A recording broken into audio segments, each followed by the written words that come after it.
Shalom, saudara-saudara yang dikasihi di dalam Tuhan Yesus Kristus. Kita bertemu lagi dalam YouTube channel Gereja Masehi Advent hari ke-7 mengenai pelajaran sekolah sahabat kita, pelajaran yang ke-12. Kita akan mulai pelajaran kita berdoa untuk memulai pelajaran ini. Bapa di surga, biarlah Engkau hadir di tengah kami, berikan hikmat, berikan Roh-Mu yang kudus supaya kami boleh mengerti pelajaran ini. Dalam nama Tuhan Yesus kami berdoa. Amin. Pelajaran kita mengenai Yusuf, Pangeran Mesir, pelajaran ke-12, ditulis di dalam Kejadian 41 sampai 45. Dan ayat intinya terdapat di dalam Kejadian 41 ayat 41. Selanjutnya Firaun berkata kepada Yusuf, "Dengan ini aku melantik engkau menjadi kuasa atas seluruh tanah Mesir." Kisah ini merupakan titik kulminasi atau titik puncak dari kehidupan karier Yusuf. Bila kita kilas balik, siapakah Yusuf ini? Yusuf pada beberapa tahun sebelumnya bukan siapa-siapa. Dia datang ke Mesir, dijual untuk menjadi seorang budak dan dibeli oleh Potifar untuk bekerja di sana. Dengan tekun, dia bekerja dengan bersungguh-sungguh dan dia diberikan kepercayaan oleh Potifar untuk menjadi kepala pelayan di rumah keluarga ini. Sehingga dia menjadi terkenal. Tetapi Yusuf tetap seorang budak. Kemudian satu peristiwa dia harus dipenjara dan dia menjadi seorang narapidana. Tetapi dia tetap tekun melakukan tugasnya. Menaruh simpati kepada para tahanan yang lain. Sehingga dia dipercaya oleh kepala penjara untuk mengawasi, melayani para tahanan yang lain. Dan dia memberikan arti mimpi dari juru minum dan juru roti pada waktu itu. Sehingga mimpi mereka digenapi, juru minum dikembalikan kepada posisinya dan juru roti diberikan hukuman. Tetapi walaupun dia dipercaya sebagai orang kepercayaan kepala penjara, tetap dia adalah seorang narapidana. Setelah juru minum kembalikan ke posisinya, tapi dia lupa dengan jasa dari Yusuf. Dan Yusuf masih tinggal 2 tahun lagi di penjara. Sehingga dengan pertolongan Tuhan, Firaun bermimpi. Sebelum kisah ini berlanjut, kita ingin tahu juga Yusuf sebelum dia dibawa ke Mesir. Semenjak kecil dia sangat suka dengan cerita dari ayahnya mengenai kisah pertolongan Tuhannya, Tuhan Ishak dan Tuhan Abraham, dan bagaimana dia menolong memberikan kesuksesan kepada ayahnya Yakub. Dan ini teringat terus oleh Yusuf. Sehingga pada saat dia dijual dalam perjalanannya ke Mesir, dia membuat satu ketetapan dalam hatinya.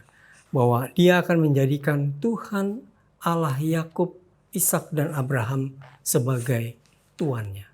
Sehingga itulah yang dia lakukan pada saat dia di rumah Potifar maupun di dalam penjara. Dia melakukannya pekerjaan dengan sungguh-sungguh.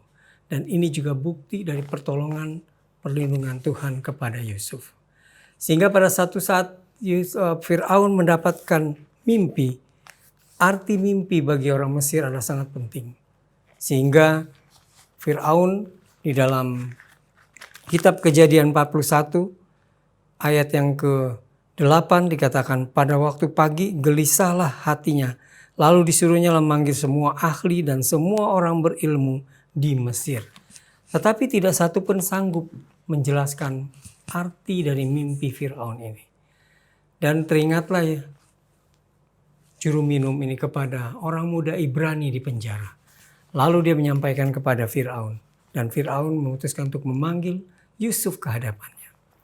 Dalam ayat yang berikut, Kejadian 41 ayat 15, berkatalah Firaun kepada Yusuf, "Aku telah bermimpi dan seorang pun tidak ada yang dapat mengartikannya. Tetapi telah kudengar tentang engkau. Hanya dengan mendengar mimpi saja engkau dapat mengartikannya. Saudara-saudaraku yang kasih dalam Tuhan, jawaban Yusuf di luar dugaan. Dia tidak membesarkan dirinya tetapi dia menonjolkan Allahnya. Ayat 16, Yusuf menyaut Firaun, bukan sekali-kali aku, melainkan Allah juga yang akan memberitakan kesejahteraan kepada tuanku Firaun. Jadi dalam hal ini Yusuf meninggikan Allah. Dia mengatakan bahwa Allah, Raja alam semesta lah yang sanggup memberikan arti dari mimpi tersebut. Mimpi Firaun ditunjukkan oleh Allah 2 kali. Ini berarti penting dan pasti Tuhan akan lakukan. Dengan peristiwa yang mempunyai makna yang sama. Yaitu 7 lembu tambun dan 7 lembu kurus. 7 bulir gandum yang sehat dan 7 bulir yang buruk. Yang buruk memakan yang baik dan tambun tetapi mereka tetap kurus. Ini menunjukkan angka 7 artinya 7 tahun. Dan 7 tahun pertama adalah kemakmuran, 7 tahun yang kedua adalah kelaparan. Lalu Yusuf juga menyampaikan perlu adanya orang yang dipilih untuk melakukan hal-hal yang bijaksana. Maka disampaikan itu kepada Firaun. Dia tidak menunjukkan dirinya. Tetapi Firaun melihat bahwa Yusuf bukan hanya bisa menafsirkan mimpi, tetapi dia adalah seorang ahli administrasi yang praktis, yang tahu apa yang harus dilakukan. Ini bukti tuntunan Allah. Dari pelajaran kita mengenai Yusuf pangeran Mesir, bukan Yusuf menjadi yang ditonjolkan, tetapi ada 3 hal yang ingin kita lihat. Yang pertama adalah pertobatan, pengampunan, dan penyertaan Allah yang tidak kelihatan dalam perjalanan sejarah. Yusuf yang bukan siapa-siapa menjadi orang nomor 2 di Mesir oleh karena penyertaan Allah. Yusuf mendapatkan pertobatan selama di dalam perjalanan ke Mesir. Dia mengakui bahwa dia adalah orang yang percaya diri, yang tidak perlu apa-apa dan angkuh. Sehingga pada saat dalam perjalanannya dia bertobat dan Tuhan berikan pengampunan. Dan pengampunan ini diberikan kepada Yusuf dan tekad dia menjadikan Allah adalah Tuannya. Inilah yang membuat dia berhasil mencapai titik kulminasi dari perjalanan hidupnya. Kemudian cerita berlanjut 7 tahun kemakmuran berjalan. Yusuf dipilih di dalam Kejadian 41 sebagai orang yang berkuasa atas seluruh tanah Mesir. Dia meninggikan Allah, Allah memberikan hormat kepada Yusuf dengan jabatan yang tinggi. Dengan pekerjaan yang luar biasa dikatakan ayat yang 49. Demikianlah Yusuf menimbun gandum seperti pasir di laut, sangat banyak sehingga orang berhenti menghitungnya karena memang tidak terhitung. Masa kemakmuran luar biasa. Lalu masuki masa kelaparan. Masuki tahun kedua kelaparan, maka kelaparan yang begitu hebat mulai masuk ke tempat tinggal Yakub dengan keluarganya di tanah Kanaan. Yakub memerintahkan kepada 10 anaknya untuk pergi ke Mesir membeli makanan di sana. Secara tidak langsung dengan petunjuk Tuhan, Yakub menggenapi mimpi-mimpi dari Yusuf. Inilah pertemuan pertama Yusuf dengan ke-10 saudaranya. Yusuf mengenal saudara-saudaranya, tapi saudara-saudaranya tidak mengenal Yusuf. Karena tampilan Yusuf berbeda 20 tahun yang lalu. Dia sudah menjadi seorang pemimpin. Dan Yusuf teringat dengan berkas-berkas gandum saudara-saudaranya yang mengelilinginya dan sujud kepada berkas gandumnya. Karena pada saat 10 saudara saya datang, mereka sembah sujud kepada Yusuf sebagai kepala nomor 2 di Mesir. Yusuf bisa saja pada saat itu dia membalas dendam kepada saudara-saudaranya. Tetapi Yusuf yang sudah diampuni mempunyai roh pengampunan yang luar biasa. Sehingga dia tidak melakukannya. Dia sudah memberikan pengampunan kepada saudara-saudaranya. Tetapi dia melihat perlu bukti. Dia perhatikan saudara-saudaranya bahwa apakah mereka sudah bertobat. Lalu ditanyakan asal-usul mereka. Mereka menceritakan bahwa mereka mempunyai 11 bersaudara. Mereka adalah 12 bersaudara, yang satu sudah tidak ada, yang paling bungsu ada dengan orang tuanya. Lalu Yusuf memperhatikan dan memberikan tes kepada mereka. Mereka harus kembali membawa saudaranya. Dan satu orang ditahan sebagai jaminan, yaitu Simeon. Dan mereka merasakan betapa sesaknya mereka. Mereka harus pulang kembali membawa Benyamin. Apakah mereka bisa? Pertemuan yang kedua pada saat Benyamin dibawa. Dan Yusuf memberikan tes yang berikut kepada saudara-saudaranya. Mereka diberikan makanan yang berlimpah. Tetapi Benyamin 5 kali lipat.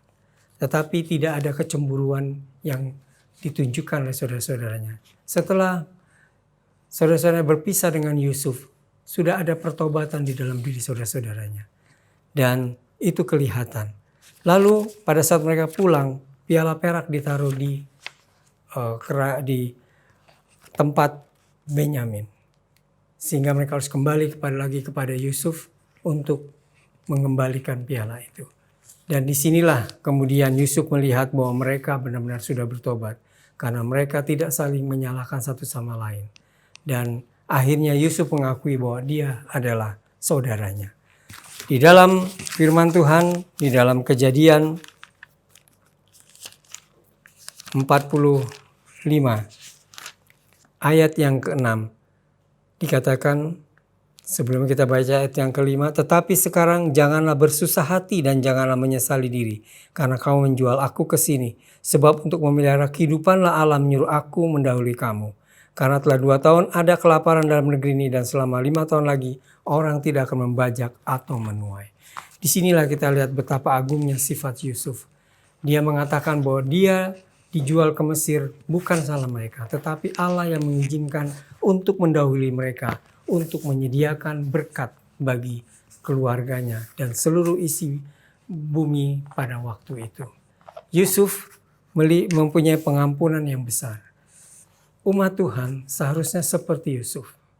Pada saat kita diampuni, kita juga mempunyai sifat atau roh untuk mengampuni. Karena demikianlah yang dilakukan. Pertemuan yang ketiga, pada saat mereka kembali untuk menjemput Yakub dan mereka bertemu di tanah Goshen. Disinilah pertemuan yang ketiga Yusuf dengan saudara-saudaranya dengan Yakub.